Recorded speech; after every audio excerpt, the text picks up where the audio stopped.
प्रातः स्मरणीय घटगढ़वासी रूहानियत के शहंशाह श्री नंगली निवासी भगवान के चरणार बिंदों में कोट कोट दंडवत प्रणाम करते हुए मंचासीन दरबारे नंगली का संत समाज सभी को बार बार वंदन अभिनंदन।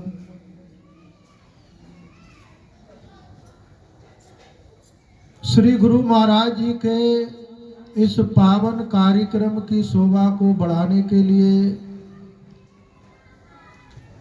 जिन जिन गुरुमुख प्रेमियों ने आकर के इस कार्यक्रम की शोभा को बढ़ाया है, उन सभी का बहुत बहुत आभार व्यक्त करते हुए सभी से प्रार्थना है कि सुंदर सुंदर श्री गुरु महाराज जी की छवि का दर्शन दीदार करते हुए अपनी मुख व रसना को पवित्र करने के लिए दोनों हाथ खड़े करके प्रेम से एक बार जय घोष बोलेंगे। बोल जयकारा बोल मेरे श्री गुरु महाराज की जय, बोल साचे दरबार की जय, श्री नंगली निवासी भगवान की जय, श्री परमहंस दयाल महाराज की जय, सत सनातन धर्म की जय।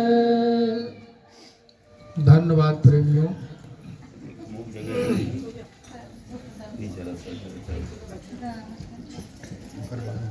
अभी शास्त्र का श्लोक बोला, जन्म दुखम जरा दुखम जाया दुखम पुनः पुनः अंत काले महादुखम तस्मात् जागरहि जागरहि। ये भागवत का श्लोक है।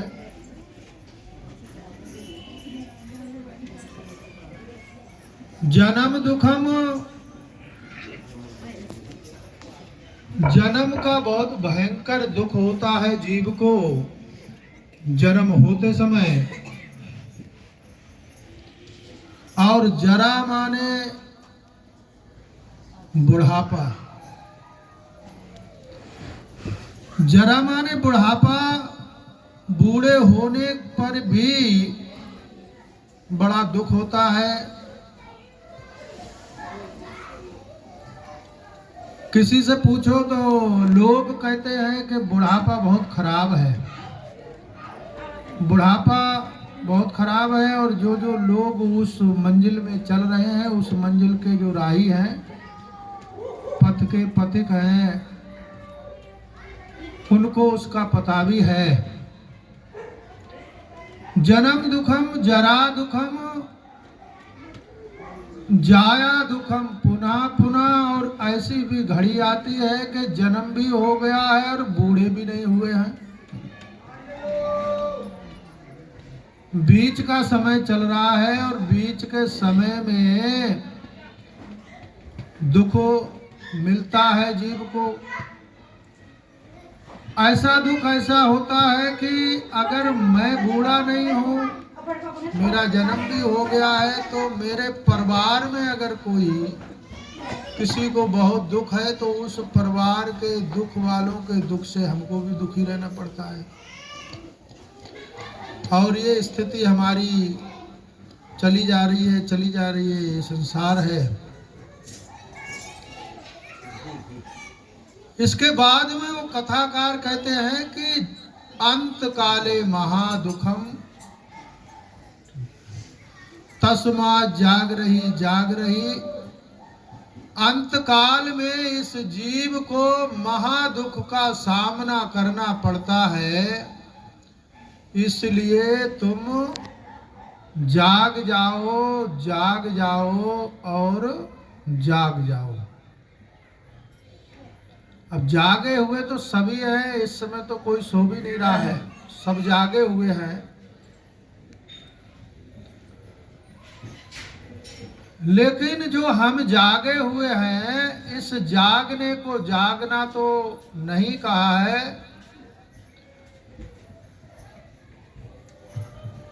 तुलसीदास महाराज भी कहते हैं कि मोह निशा सब सोवन हारा, देखें स्वप्न अनेक प्रकारा। मोह रूपी निद्रा में हम सब जीव सोए हुए हैं और अनेक प्रकार के, जैसे सोते हुए लोग स्वप्न देखते हैं, ऐसे ही हम स्वप्न देख रहे हैं। अमीर आदमी बन जाए, कोई लखपति है तो अब हम करोड़पति बन जाए तो बात बन जाए, और करोड़पति है तो और आगे कोई और से पति बन जाए, अरबपति बन जाए है। अब ये तो दिक्कत उनको होना चाहिए,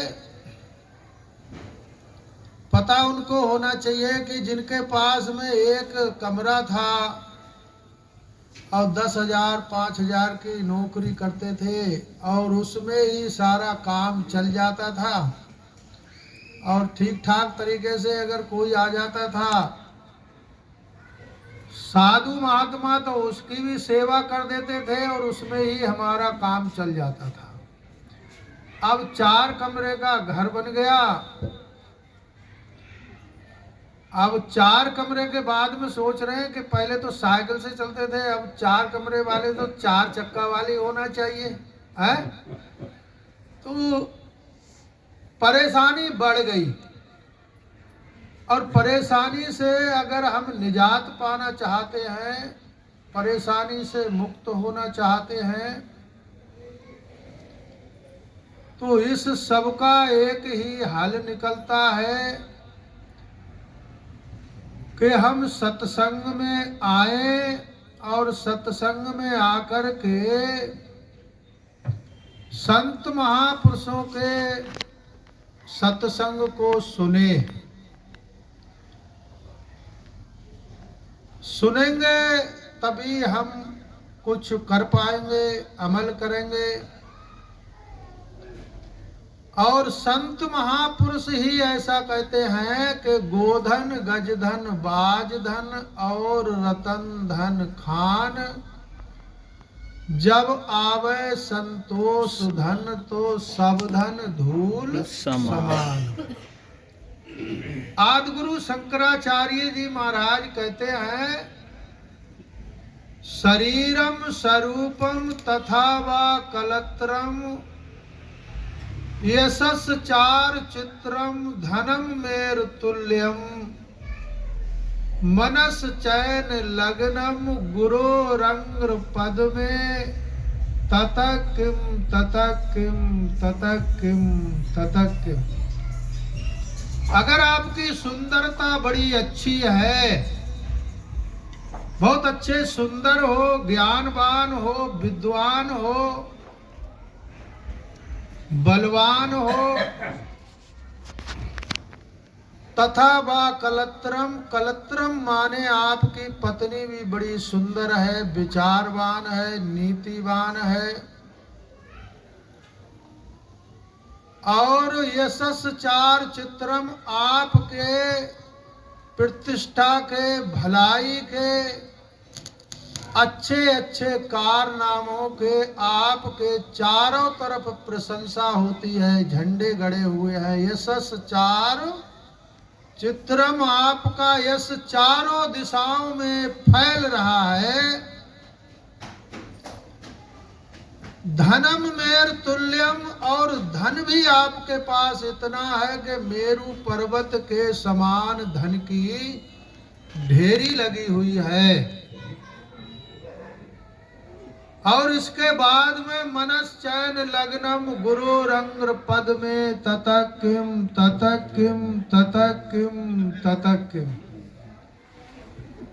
आपका मन आपके गुरु के चरणों में नहीं लगता है तो इन सब वैभव का, सुंदरता का, यशस्वी होने का और धनवान होने का क्या लाभ है, क्या लाभ है, क्या लाभ है, क्या लाभ है।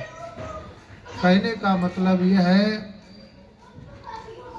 कि जब तक हम सत्संग में नहीं आएंगे और सत्संग नहीं सुनेंगे, संत महापुरुषों के बताए हुए रास्ते पर नहीं चलेंगे तब तक आपको शांति मिलने वाली नहीं है, संतोष मिलने वाला नहीं है। और आपको जब तक शांति नहीं मिलेगी, आपका मन भक्ति करने के लिए नहीं लगेगा, आपका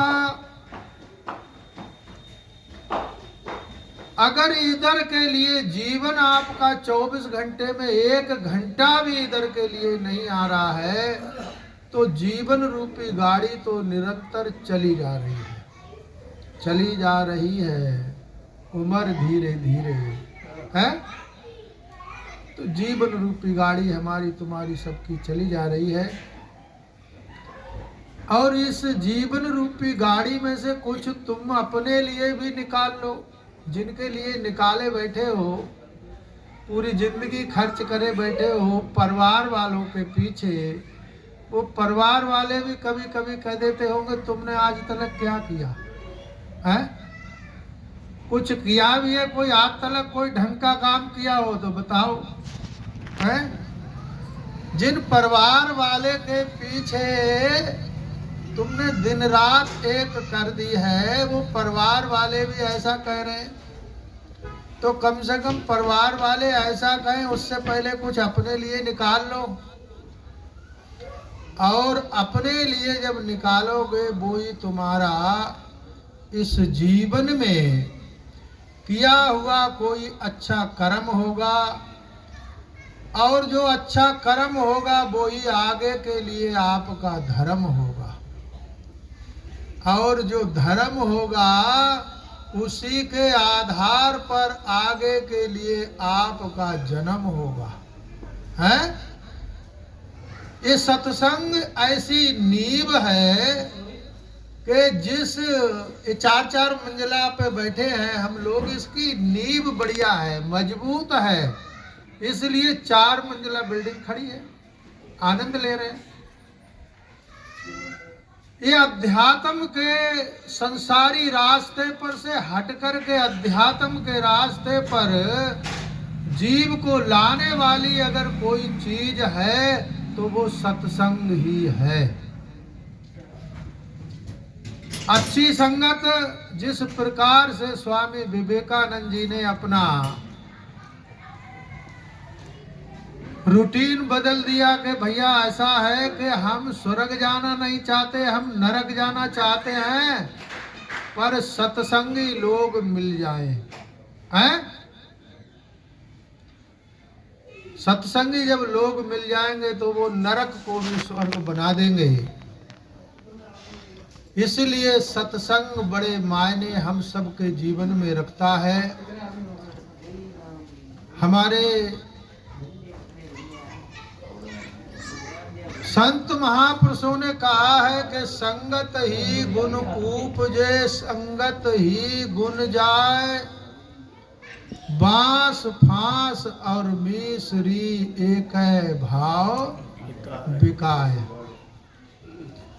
वो बांस की फांस भी मिश्री में मिश्री के भाव बिक जाती है। ये सत्संग का प्रभाव है। हम सब प्रेमी इसी मंजिल के चलने वाले हैं, इस पथ के पथिक हैं। हम सबको चाहिए कि हम सब अपना मूल्यवान समय निकाल करके सत्संग का श्रवण करें, और जिस प्रकार से इस भक्ति के मार्ग पर चल कर के हमारे संत महापुरुषों ने अपने जीवन का कल्याण किया है, उनके पद चिन्हों पर चल कर के उनके जीवन से कुछ शिक्षा लेकर के अपने जीवन का भी कल्याण करें। हमारे इस तरीके के जीवन जीने से इस मनुष्य जीवन को प्राप्त करने में सार्थकता होगी, जिसलिए हम सबको मनुष्य जीवन मिला है। और हमारे